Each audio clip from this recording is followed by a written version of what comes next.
Et coup de théâtre chez les Lions indomptables, Marc Brice évincé du banc de touche à 20 jours de la CAN. Le football camerounais abonné au rebondissement vient de vivre un nouveau séisme. Le sélectionneur belge Marc Brice a été démis de ses fonctions le lundi 1er décembre 2025 par la Fédération camerounaise de football FECAFOOT à seulement 20 jours du coup d'envoi de la Coupe d'Afrique des Nations CAN au Maroc. Et cette décision, bien que brutale dans son timing, n'est que la conclusion attendue d'une guerre froide larvée. Et depuis son arrivée en mai 2024, la relation entre le technicien belge et Samuel Eto'o, président de la FECAFOOT réélu et très médiatisé, était notoirement glaciale. Eto'o avait donné le ton de son second mandat. Aucun joueur, aucun entraîneur ne sera plus au-dessus du Cameroun. Une pique qui visait clairement Brice, dont la nomination par le ministère des Sports avait déjà mis le feu aux poudres en court-circuitant l'autorité de la fédération. Le sélectionneur n'a pas survécu à ce conflit d'influence permanent entre les deux instances. Sur le plan purement sportif, le bilan de Brice était en demi-teinte. Malgré une qualification pour la CAN, les Lions indomptables n'ont terminé que deuxième derrière le Cap-Vert lors des éliminatoires de la Coupe du Monde, s'inclinant de manière décevante en demi-finale des barrages face à la République démocratique du Congo RDC. Dans son communiqué, la FECAFOOT a invoqué les mauvais résultats, mais a également ciblé des actes et des propos irrévérencieux et des multiples incidents pour justifier ce licenciement soudain, laissant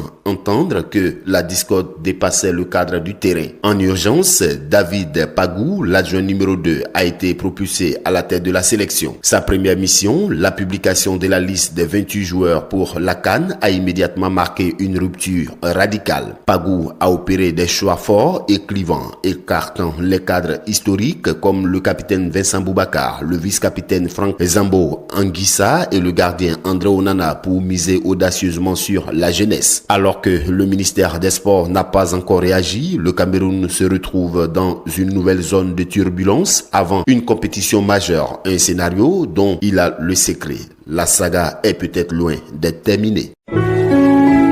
APRA, Agence Presse Radio et Audio.